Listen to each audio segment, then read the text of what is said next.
What if I told you that two of the most influential figures in global power circles made shocking moves on the very same day? Pope Francis, leader of over 1 billion Catholics, makes a cryptic statement about his future. Klaus Schwab, the face behind the World Economic Forum, suddenly resigns. Coincidence, or is something bigger happening behind closed doors? Today, we're diving deep into the headlines you're not supposed to ignore. Stay with me, because the question on everyone's mind now is, who's next? Let's start with the Vatican. Earlier this week, during an unannounced segment in a general audience, Pope Francis alluded to the burden of age and a future beyond his service. While he hasn't officially stepped down, the tone was eerily similar to what Pope Benedict said before he resigned in 2013. This fuels speculation. Could Pope Francis be preparing the world for a new transition? Now add this to the mix.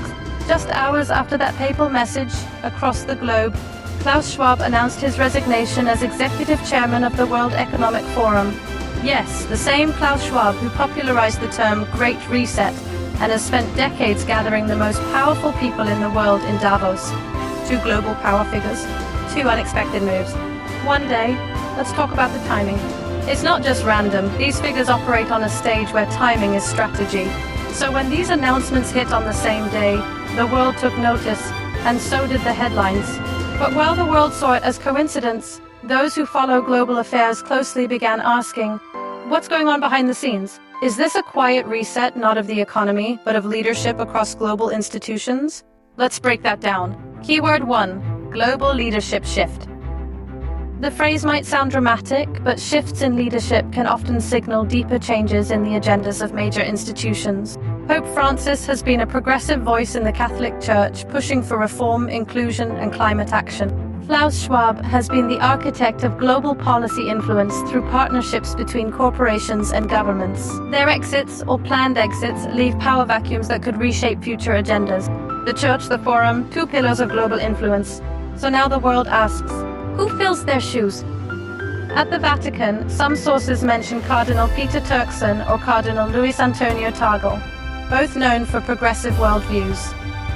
Over at the World Economic Forum, speculation points toward Jeremy Jurgens or Birger Brender, current high-ranking officials in the WEF structure. But whoever steps in next, one thing is clear. The world is entering a new chapter. We're not just talking about religion or economics. This is about how global narratives are shaped and how future decisions might unfold. Let's talk impact. Keyword 2, institutional power shifts. When leaders of this magnitude step away, it doesn't just shake headlines, it shifts global influence. Think of it like a domino effect.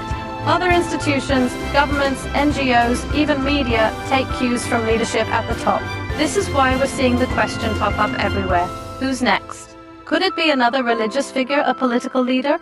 A CEO of one of the tech giants? This wave of transition might be far from over.